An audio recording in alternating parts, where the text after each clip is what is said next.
So we're on the second interview of our podcast. Our guest is Rachel Krause. Hey Rachel, Good how to are be you? here. Yeah, great to have you.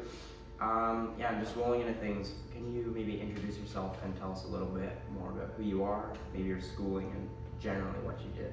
Sure. So my name is Rachel Krause. I did a 5-year chemical engineering degree at University of Waterloo. Great school, and the thing about Waterloo that's so great is it has co-op. So every 4 months you go to school, and then you do co-op for 4 months, and then go to school, and then co-op. So that's why it takes 5 years. But at the end, you have the equivalent of 2 years of work experience when you finish your degree. So one of my work terms, I worked for Imperial Oil, and so then when I graduated, I got a job at the Sarnia Imperial Oil Refinery. And yeah, I worked there for 10 years until I quit and moved here. Wow. Yeah, that's a good chunk of school, and Yep. it wasn't too Yep. easy. So, yeah, to our understanding, you also had many titles while Yep. working for Imperial Oil. Yep. Maybe you want to take a minute and you can do a brief overview of each, and Sure. maybe which one you enjoyed most. Oh, okay. So how Imperial Oil does it is they kind of looked at things and said, okay, back decades ago, people would stay with one company forever and get their pension and retire with the same company. And then by the time my generation came along, everyone would kind of spend 2 or 3 years in one company and then find a different opportunity in a different company and then maybe move up to a different company. And so Imperial said, we want to become the employer of choices. We want you to stay with us for your entire career, and we'll give you lots of different jobs at Imperial Oil. Yeah, so it was great. Kind of what they did with all their new engineering grads is you started kind of at the bottom, you got to work your way up, and then they would move you about 1.5 to 2 years, depending on your performance, into different roles. So that was really good for a couple of reasons. One, they got to kind of see you in different areas, and you got to learn all kinds of different areas to see what you were interested in. And then on the other hand, if you wanted to move into management positions, you actually had a broad base of understanding of all kinds of different parts of the business, so that if you were managing it, you understood a lot of different things. So I started as a process designer. That's where all the new grads started. And then I moved into a technical contact role. That one I loved. It was a lot of interaction with the operators. I was responsible for how specific units operated on a day-to-day basis. So every day was different, and it was really fun. And then I moved into a supply analyst role, which I also loved. So that role, I was responsible for modeling the refinery every month based on inputs and outputs, and I would tell everyone how to run it to make the most money based on the prices of things that were coming in, and then the prices of what you could sell the products for. How do we make the most money each month? And so in that one, I had to travel quite a bit. So I was in Calgary every month. I traveled all over the States. So that was really neat. And then after that, I moved into a business analyst role. I didn't love that one. I was just sitting in my office on my computer. I didn't have a team that I was working with, just analyzing data and sending reports. I didn't do that for very long, maybe 6 months. And then after that, I moved into the environmental manager role. So that was my first foray into supervising. So I had a group. There was about 10 people that worked for me, and we were responsible for the environmental reporting of the whole site, all of the regulatory compliance on the site, and whenever there was some kind of environmental, if there was a spill or something that happened, I was the point person. So yeah, so it was really cool. And then after that, I quit. Wow, so you were like invested in a lot of different areas. Yeah. So was there? Did you have to like do any like schooling or anything in the transition to a different sort of sector, that kind of thing? Like, did they have to teach? Maybe did you have to like do like a course for a month, or did you do something, or is it just? Yeah. Like, So they would kind of assume like I didn't have to do any official schooling. Yeah. We'd have about a week or 2 weeks of overlap with the person that had the job before you. I gotcha. So I would move into. So first of all, I would have someone coming into my role. So I'd spend a week or 2 training them on what I did. They kind of followed me around and did everything, and then I'd move on to the next role, spend a week or 2 with the person that had that. They'd move on to something else. So there was a big daisy chain that would always happen to move on. And so and then you learn on the job.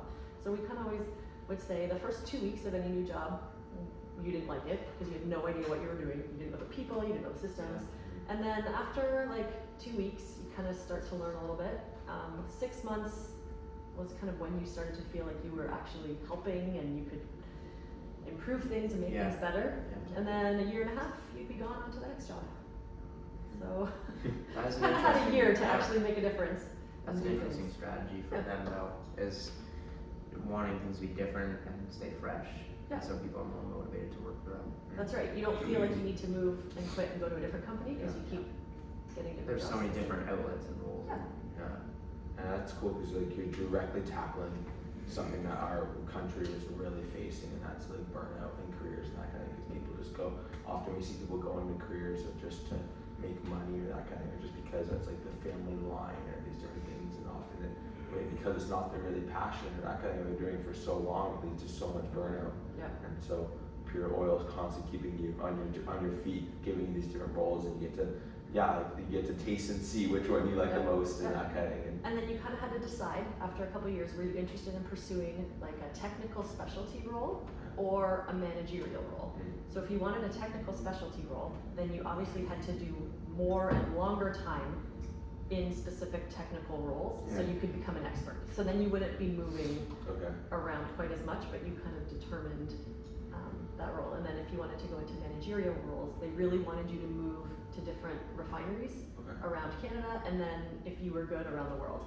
So I had a lot of colleagues that moved to places in Europe, places in the States, just to do a 2-year stint, and then come back with more skills to help kind of the Sarnia refinery improve.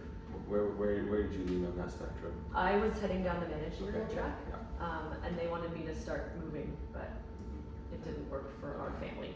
Yeah, that's so fair. Yeah. Yeah, so just getting more into more of the specifics. So you mentioned that you were an environmental manager was your last job or that kind of thing. And we just wanted to talk about like why is that actually an important role?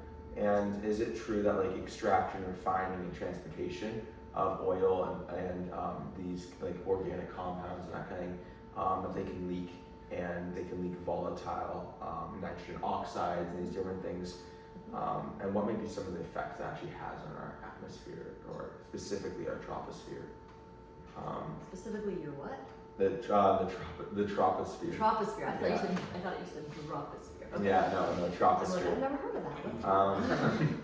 Okay. But I know there's a lot to that question. Yeah. But like, yeah. So what? Like just very simple. Okay, so yes, there is definitely emission of hazardous gases that comes with most any kind of production facility, and that's part of industrializing the world, and everyone uses all the products that are made by all of these industrial factories all the time. So a big part of the role, especially at a refinery, is managing and quantifying how much is being emitted. So the government has pretty strict rules on what you're allowed to emit, and so we would have to measure it, quantify it, make sure we knew what it was, and stay below limits. And then we would have to prove that we were below limits. So in my role, there was actually a new, the government was rolling out new expectations on, okay, now we're gonna check and audit every year to make sure that you're doing what you say. So we would always send emissions reports out every year. If you look at any of Imperial's kind of corporate annual reports, all the emissions that we emit across Canada are on there. And so measuring it is a big part of it, but then also finding ways to reduce it. So the government would continually bring in new regulations, and so in 5 years we would have to come up with designs and things that would bring the emissions down to meet the new recommendations. And then there would be new requirements, and we'd have to do a bunch of things to bring emissions down to those new regulations. So all of those cost a lot of money, so I guess keeps going up and it's more expensive because of all these. We'd have to spend money in the refinery to make things cleaner, but always moving toward trying to make things cleaner the best we could, while also balancing profits and business side of things. Right. That's very interesting, and it's funny because like even when you talk about that, I feel like it almost really ties into like what we've even been learning in chemistry recently, and that's just like very simple like stoichiometry and that kind of thing. And so what you're telling me is almost like, in a way, you like correct me if I'm wrong, but you're probably predicting the amount almost of spillage that might occur from this, or is that We don't not like true? to use the word spillage. Okay. It's Spillage, more yeah. emissions. Sorry, Spillage, emissions. spillage is a bad thing that Yeah, happens not if spillage, something emission, leaks yeah. out on the ground My or bad. into the Yeah. water or something. Spills are really bad. Yeah. We don't want to. Our prediction for those is 0. Okay, sorry. Yeah. That's good. Yeah, that's good. So if it emissions, happens, yeah. that's bad. But emissions happen Yeah. regularly Yes, because exactly. as you have furnaces, you're burning Exactly, yeah. fuels, and then you're emitting CO and CO2. Yeah. And then we're taking sulfur out of things, so you're emitting some sulfur dioxide at Yeah. times too. And so, yeah, we definitely know by operating at a certain amount, we're going to emit X. Yeah. Mm. Oh wow. Yeah, I And think so that's it's like if exactly you right. want us to run, like if we're running 200, let's say 200 million barrels a day or whatever, 200,000 barrels a day of crude oil, well, we're gonna emit this much. If you want us to emit less, we can only operate at 100,000 barrels a day, but then we don't make as much product and we don't make as much money, and then Yeah. you're short gasoline. So you kind of have to decide. There's a bit of a balance. Yeah. Right? That's Yeah. really cool. Yeah, we've just scratched the surface in our class of gas laws and atmospheric chemistry. We've been looking at things like PV equals nRT, Mhm. Dalton's law, Boyle's law. Mhm. Can you tell us maybe a little bit about how these laws factor into your career, maybe pressurized gas tanks, and how these are related to also environmental safety, if they are at all? Okay, so I brought 2 examples. We might not have time to go through both of them, but I was going to show you guys, because I think this stuff is really cool actually. Yeah. But this is like the bread and butter of a chemical engineer at a refinery, okay? Okay. So this is a crude oil fractionation, distillation column. So what happens, there are tons of these in a refinery, okay? But how it works, and we use all the gas laws to design these, but you have crude oil that comes in a big pipe and comes into the side of a column. So these columns are like huge. Some of them are 120 feet high. Really? Yeah, so they're big. You can see them from the road. So crude oil comes in, it goes through a furnace, Yeah. and then the barrels of oil are actually separated into all different products. So in one, like we call it a barrel, but it gets separated. You have like bitumen that might come out, which you use for asphalt. You have some fuel oil, which is used for like fuel for ships and things like that. You might have some lubricating oils. All of your cars would have lubricating oils. Diesel, kerosene, you know those words. Naphtha is some chemicals, and then gasoline. And then at the top is refinery gas. So we need to separate all of these so that we can isolate just these specific Yeah. parts of it, Yeah. okay? So out the top is refinery gas. So you can see here, this is the chemistry part, okay guys? So C1, you might not know what all of this stuff is, but this is carbon. Yeah. So this is like 1 carbon, all the way up to a molecule that would have 4 carbons in it, okay? So 1 carbon is called methane, 2 carbons would be ethane, 3 carbons are propane, like that kind of thing, Yeah, okay? yeah. That's how it goes. Totally. So the lighter molecules are shorter chains, C1s to C4s. If you look down here, this bitumen, I think that's C70. greater than C70. Yeah. So it's a chain of carbons that's 70 carbons all connected in a row. Really? Okay? So how we separate them Oh. is, are you following? Like are yeah, you following yeah. me? Is that So what's that? Is it crystal lattice? Is that or polymerization but- you're okay. thinking about. yeah, So- something like that. So like for example, this would be, I'm gonna really get into my chemistry Let's here. go. This is so Here we cool. go. Okay, this is a molecule of methane. Yeah. So it's 1 carbon and then it has 4 H's.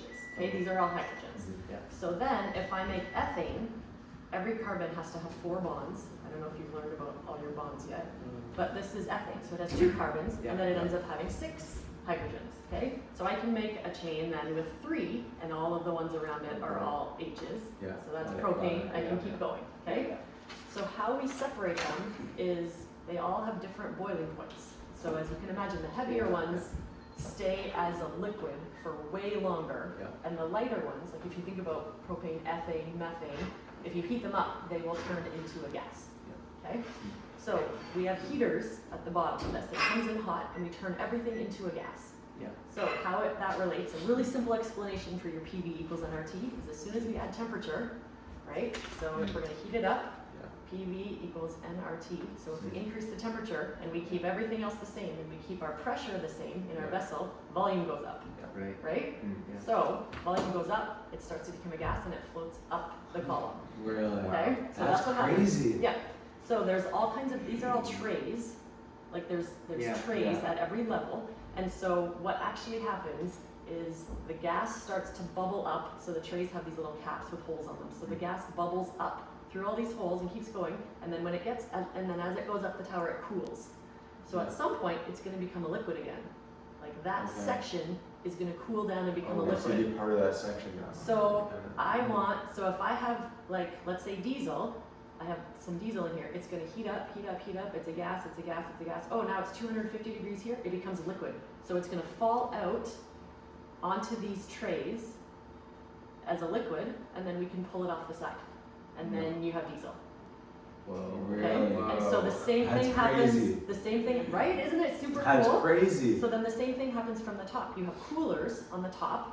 So this stuff, like this actually just, we recycle back in all the time. There's more that goes into this. But then this starts as it's cooled down, so we cool it to a liquid. So it's gonna fall down these trays because there's holes through them. It's gonna go down, go down, go down. Oh, at this temperature, now it's too cold, it becomes a gas. So then it starts to boil up again.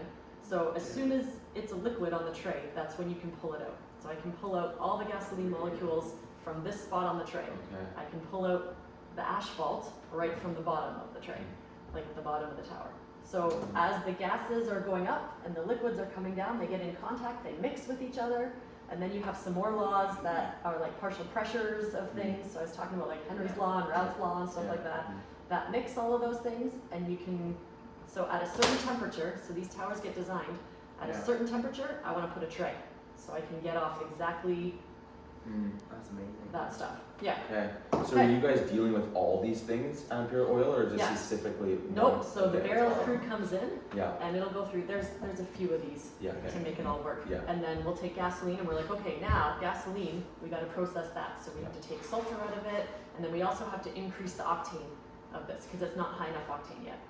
Okay. So where does that look? So that's the other one that I have. Oh, I don't know if okay. you guys want another example. This might be enough. But anyways, then like naphtha, it makes all kinds of chemicals, like all your plastics and all that kind of stuff can come out of some of these. Wow. Like we had a whole plastics plant. So Wow. and so it's a starting lot to more have, than meets the eye, yeah, for sure. yeah.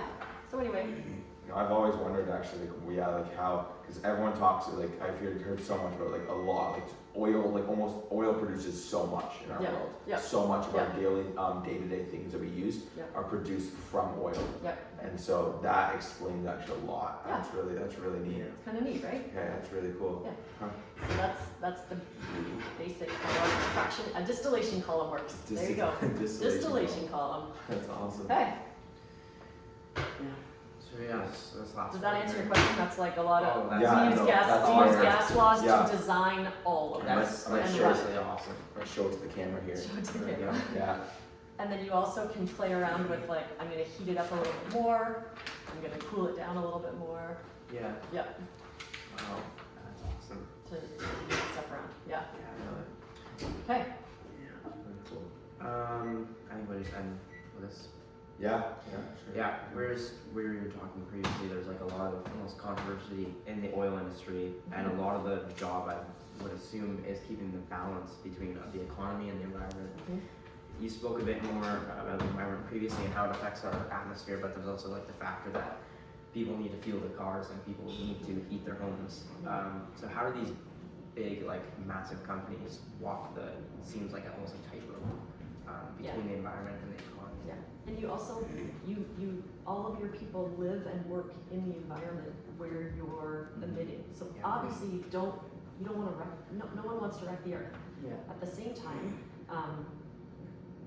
everyone needs the products and the services that you are providing. And so how do you do that well? I think, now we're gonna get into like a little bit of my personal opinions on some of these things, but I think, first of all, there's a lot of government oversight. There are rules and regulations and restrictions like you would not believe. But sometimes the public will hear something and public opinion shifts without the actual knowledge of what's going on. So, for example, right now across Canada, and I mean, maybe maybe it's starting to shift the tide a little bit, but we need to build pipelines. We have tons of crude oil in Canada, and we do not have enough pipelines to actually ship it to the consumer. But lots of people need oil. We could make a ton of money as Canadians by producing and shipping this oil. We can produce it all day, we just don't have a way to get it out. So one of the things that happened is, and pipelines in general are very safe. Like, it is possible that they can leak, but they get monitored, they get inspected all the time, they get checked, cameras get sent through them to see if there's anything that's thinning that could leak. They're in general very safe, and you've heard of a couple of one issues. When we don't have enough pipeline and we have to produce the product, what started happening is rail cars of crude oil, or trucks of crude oil. Well, if you think about it, rail cars are, if you look at the statistics, rail cars would be much more likely to spill, leak, tip over. They don't have anywhere close to the same inspection reports or any of that kind of stuff that goes into it. So when you limit one thing, businesses are going to find another way. And so we're shipping rail cars all over the place. Well, I think that's way less safe than pipelines. Yeah. So if we actually just build a pipeline, that's way better. The other thing is, we were purchasing all kinds of crude from Nigeria because we couldn't get enough in Canada. Like at this refinery, we were purchasing Nigerian crude. Nigeria is not a stable country. The people that work there are often slaves. The humanitarian crisis in Nigeria isn't good. All of the money goes straight to the government. It's not going to the people. In Canada, we have a pretty good system that we produce things cleanly. Like, they don't have any of the oversight in Nigeria of emissions and things like that. So we're not allowed to build more pipelines to get the cleaner oil from Canada. So we're shipping it in from Nigeria. That doesn't make sense, but people wouldn't know some of those stories. So sometimes I think you need to have the whole picture, the whole story before you can actually just make a decision about it. So would you say that that is actually like directly because people hear these stories about these oil pipelines, that kind of thing, are often leery when they hear about building pipelines, and then that leads to almost like I don't want to say an uprising, that kind of thing, but like you want to meet the needs of, you want to meet like your people or the needs of the public opinion, exactly. And so well, and often government policy is shaped by public opinion. Yeah. So would you say that like politics is very closely incorporated into what you do and that kind of Interesting. So we're always trying to lobby and educate the government on what's actually going on. But the other side is doing the same thing. The strict environmentalists or fundamentalists that don't want any pipelines might not have all the information, but they're fighting on the other side. So somewhere there's a balance of what's best. Right. That's it. That's awesome. Okay. Wow. Thank you so much for You are coming very on. welcome. We really appreciate your expertise and your just your thoughts. Super cool. Really cool stuff. Great. Thank So you you. guys gonna become chemical engineers now? That- No.